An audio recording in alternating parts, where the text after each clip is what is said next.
Hello everybody, it is 11 AM for me. Today is the 30th of October and I have not watched a classic horror movie this year. Normally I document this on Instagram, but I thought I'd do it for YouTube this year. So because I'm not a horror movie person, for the past few years I have been making my way through some classic horror movies. So I've watched Psycho, I've done Scream, I've done The Exorcist, Friday the 13th, I've just been trying to build up the classic ones. And this year, I have put Halloween on my to-watch list on Netflix. I basically go through and see what classic horror movies there are on the streaming services. And so, yeah. And then also, now this technically isn't a horror movie, but in my mind it was because it traumatised me when I watched it as a kid, which is why I have not watched it in years. And it's Tim Burton's The Nightmare Before Christmas. It is on Disney+. And considering the fact that I was probably 5... it says it came out in 93, so I was 4 when it came out, and I moved up north when I was 7, so I must have been watching this when I was 5, and yeah, the rating on this says 6+, so I wonder if that has something to do with it. But basically, I've always found Tim Burton's animation quite creepy, and as a kid, I hated The Nightmare Before Christmas. I absolutely hated it. I was terrified of it. And when I caught my sister watching it when I was like 5 or 6, I took the videotape and threw it in the bin. That was how traumatised I was by this movie. And I have decided, as a 34-year-old woman, to traumatise my inner child and try to give it another go. Thing is though, the animation still freaks me out. Anything with this kind of like stop motion animation still continues to freak me out a little bit. So we'll see how I go. I've got it all set up. See, Nightmare Before Christmas, and it does say 6+, came out in 93. In fact, this is family fantasy animation musical. I can kind of sit through the songs. I have done Disney at Christmas, where they do the like big light show and stuff. They have the what's this song everywhere. So I'm not too fussed by that song. But recently I did see a clip of 3 of the voice actors singing the song, one of the songs together, which I don't remember that song. Sorry to anybody who absolutely loves The Night Before Christmas, because obviously you do you love it, good for you. It's just that this was a film that really scared me when I was a kid. So that is why I'm trying to see if I can get through it as an adult. Yeah, so I think my inner child is probably screaming right now, going, don't do it, Debs. I feel like I need to get through this. So, yeah, in this vlog, I want to watch Nightmare Before Christmas, and I want to watch the original Halloween film. I have read a book. It was called The Final Girls. I think that's what it was called, where it took basically like classic horror movies and took the final girls from those films and put them in a support group. That was it, Final Girl Support Group, that was what it was called. But yeah, so I feel like I know more about the classic horror films, and the fact that I can get through the classic ones now. That's another one I was just thinking of. It. I watched It when I was a kid, the Tim Curry one, and I just have Tim Curry as the clown burned into my memory. That's definitely a film I definitely shouldn't have watched when I was a kid. So join me as I do my classic horror movie and throw in a Disney film as well, because I just feel like I need to get through this. Come with me, yay. There we go. Press play.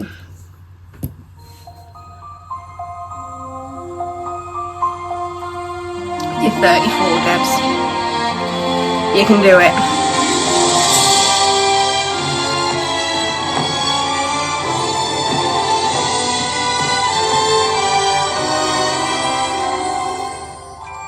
Don't worry, I'm not going to film the whole film.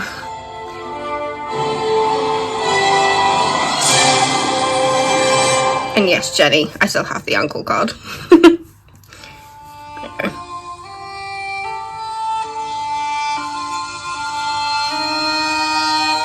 Why am I so scared of the Disney film? Okay. I'll check in afterwards.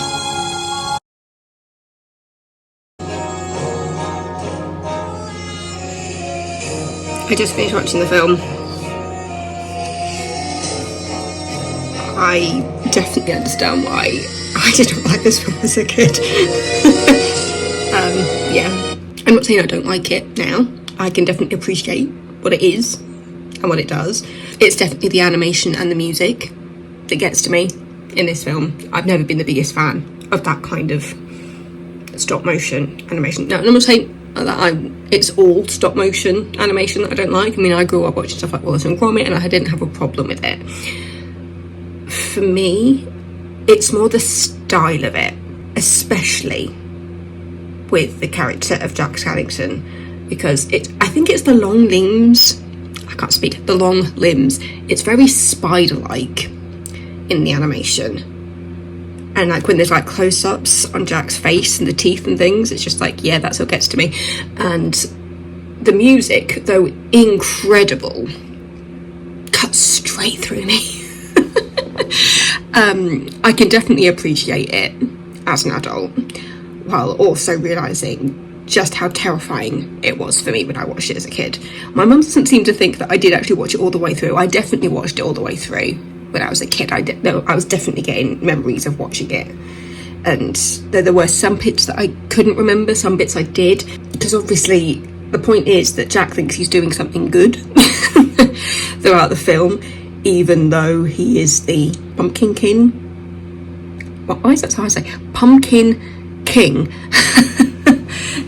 It's kind of like a tongue twister, isn't it? Pumpkin King. Though I appreciate like the funny bits, like when the minions accidentally kidnap the Easter Bunny and things. I definitely appreciate the funny bits. And I love the really distinct music changes between Halloween Town and Christmas Town. Though strangely, even though it's probably just a difference between like a major and a minor key, I still found the Christmas section still slightly creepy, even though there is a very distinct difference.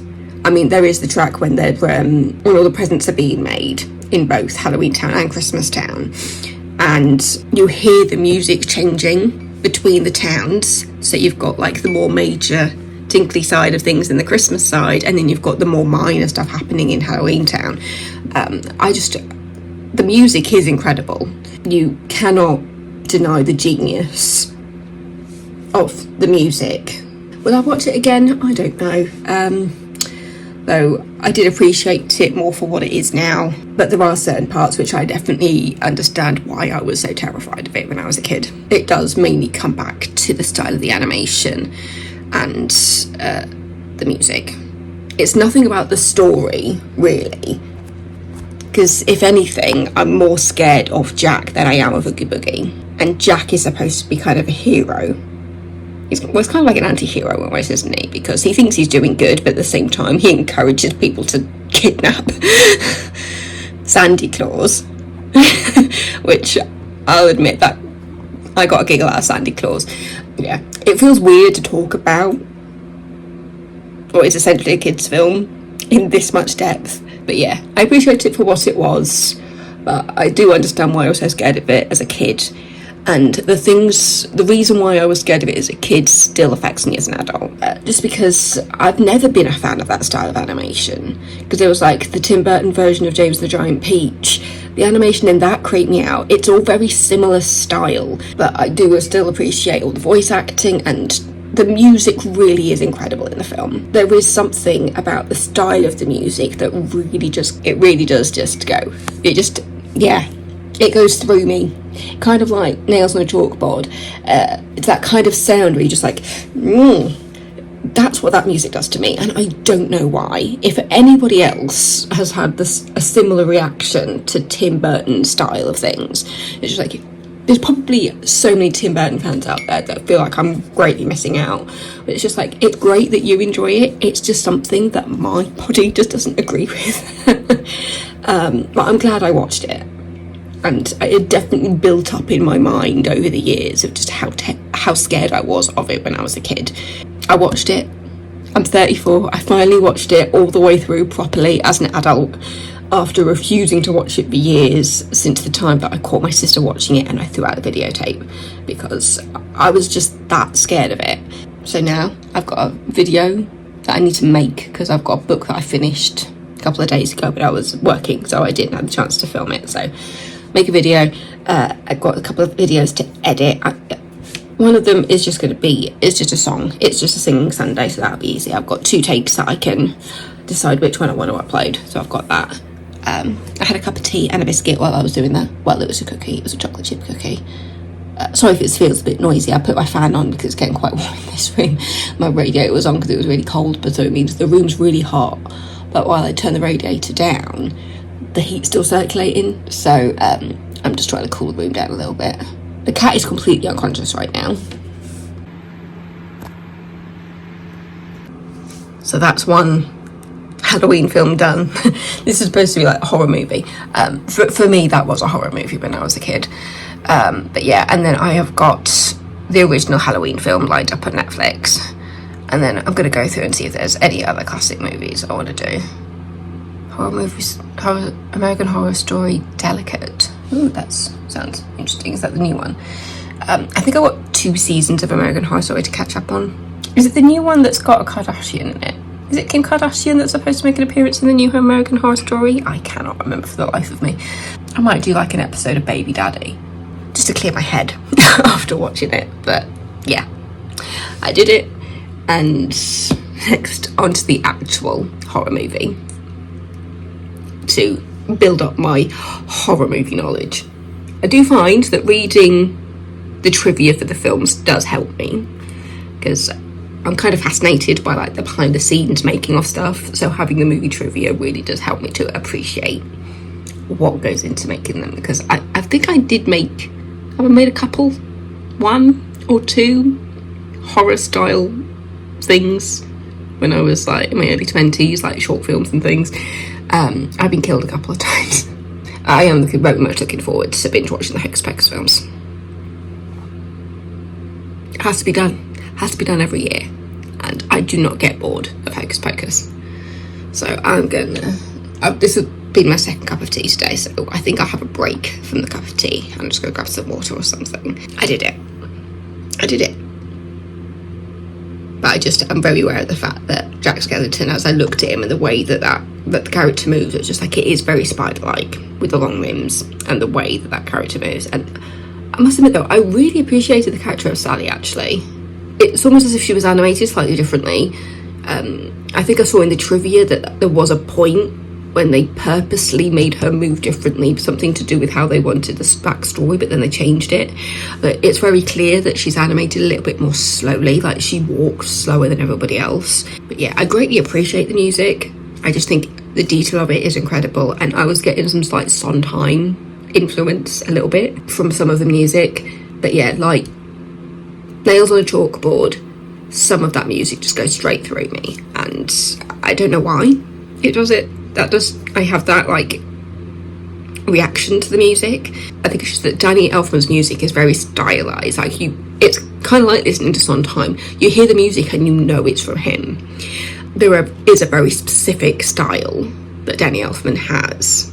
It was also interesting knowing that after writing the music, that he decided that he wanted to voice Jack Skellington. And so he did the songs, but then they realised that when it came to like the acting side of it, his voice just wasn't quite right. So they brought in another actor that matched his singing voice to do the dialogue. It's fascinating. It is so fascinating hearing about stuff like that. So yeah, I appreciate it. Probably won't watch it again. And I completely understand why I was scared of it as a kid. Not as scared of it, because it obviously is built up in my head over the years, but at the end of the day, for me, it comes back to the animation and the music. That the combination of the two is what scared me as a kid. And I wouldn't say it scares me now. I'm just not a fan of it. So yeah, sorry, Nightmare Before Christmas fans. It's just not a film for me. Yeah, so that's my review of The Nightmare Before Christmas. I am now going to go chill for a bit, make a video, edit a video, and have just some water or something. So this is my setup when I film a video. I've got a pussy cat asleep next to me. He did briefly wake up to give himself a wash. Now he's gone back to sleep again. He's got all the cats around him. That's Yowie. I don't really know if I have a name for this one yet. That's the one made by my auntie Heather. Yeah, so the cat is surrounded by cats. Turn the fan off. Let's get this show on the road, shall we? We're doing it, people.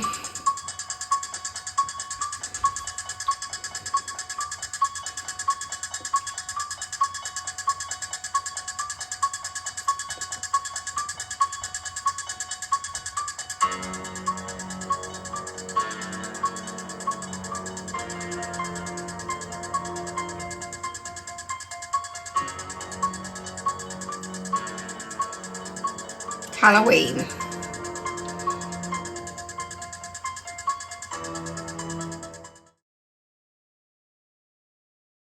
So I just finished watching Halloween. What time is it now? It is 5:05. So that's good timing, so I'm going to start cooking dinner soon. I enjoyed that. I thought that was quite a good film. Looking forward to watching the sequels, actually, and seeing how it all comes about, because I do know spoilers. Obviously, it's kind of hard to avoid stuff like that when it's such a classic film. So I know that what the spoiler is in the second film regarding who Michael Myers is. No, I thought that held up. I mean, there were a couple of the jump scares that I kind of laughed at, like him randomly popping up from behind a car with the music, and it was just like, oh, it's like a Jack in the Box. But no, I thought that pretty much held up. That I must admit, the shot of him dead swinging at the end, it was just like, I feel like the shot on that was a bit too long, because it got to the point when it was just like, God, that it actually starts to look a bit funny now. Like when all the bodies start popping up at the end. I do just love Jamie Lee Curtis. She is brilliant, isn't she? She's got her Oscar now, hasn't she? For was it Anything? I have no idea what it's called. Everything Everywhere. Anything Everywhere. But yeah, I think because it's one of those things where it's not gory. You do have a couple of shots of like blood and stuff, but generally it's just not a gory film. A lot of like the older horror films weren't gore based. It was more about the jump scares, and I did read that this was kind of filmed almost like a radio play to give you the jump scares about every 10 minutes, which I thought was actually quite clever. So even though I was watching it, it was just like, oh, I haven't had a jump scare in a while. I was almost anticipating it because I knew about that. And also I think another reason why it's held up so well is because it's not supernatural. It's just a guy wearing a mask and he's got a knife, so it feels very real. It almost feels current because it's a knife. But the fact that it starts off with him as a kid, that opening sequence all through his eyes as a kid, is kind of disturbing the more you think about it. No, I'm glad I chose Halloween. The one that has really become like really big in my mind is Nightmare on Elm Street, because I have seen some clips of that, and that, from the looks of things, is quite gory. But I know now that I can handle the gore, because I've done a lot of episodes of American Horror Story. There have been a couple of things in American Horror Story which I had to like stop looking at the screen because it was just like, it was the double feature where it was split in half. There was the one with the guy who kept having to drink all the blood. No, the second half was the alien one, so it was the first half of double feature. But we had the town and the writer, and then the guy goes and gets all these steaks and just pours the blood, just makes a blood smoothie, and it was just like, no, my body can't handle that. Has some good jump scares. Though I must admit, there was a bit at the beginning where he was just walking around the school, and I was just thinking, yeah, how has nobody not noticed a guy walking around a school wearing a white mask? And the random moments where he would just turn up like in people's gardens and just on the street, and it was just like, it's interesting how only Laurie sees it and somehow nobody else does, or until the kid does when she's babysitting him. There were some parts of it that I just thought were a bit ridiculous, but generally for a movie that was in the 70s, was it 70s, this one? 78. But yeah, generally I felt like it held up. It had some good jump scares. And because it's not about the gore, it means I had no moments of just there going, because when something gets really gory, it does kind of trigger the gag reflex a little bit. But yeah, another Halloween horror movie down. Specifically Halloween. I basically just make my way through classic horror movies.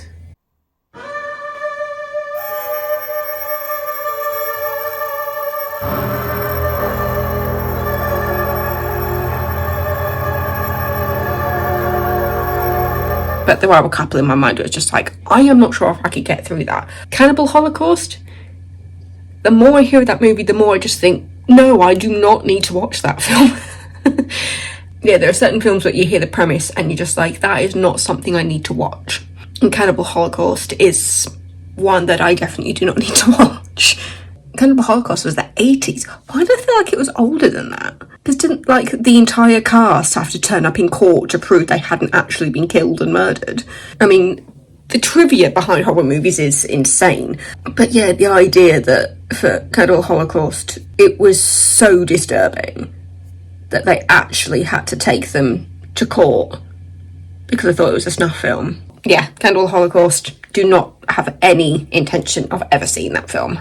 It is not necessary for me to watch that at all. So it is Monday and I have been working all weekend, so I think we're now going to go speed watch Halloween Strictly, because I have not seen any of that. I don't even know who's gone out. So I've watched Halloween. That is classic horror movie of the year. Though I do generally do a couple, but I have no idea what the next one's going to be. Haven't really thought about that. Whenever I think about doing Nightmare on Elm Street, I can't find it anywhere. So I need to do some Googling and looking through the streaming sites to figure out if there's another classic one I want to do this year. But for this video, I have done Halloween, and I have conquered a childhood fear of watching The Nightmare Before Christmas. There we go. I hope you enjoyed me watching these films. Childhood me is now proud of me for getting through the film that scared me so bad when I was a child that I threw out my sister's videotape. I still can't believe I did that. My mum remembers it, of me just getting really angry and throwing the videotape out. So thank you for joining me on my horror movie of the year.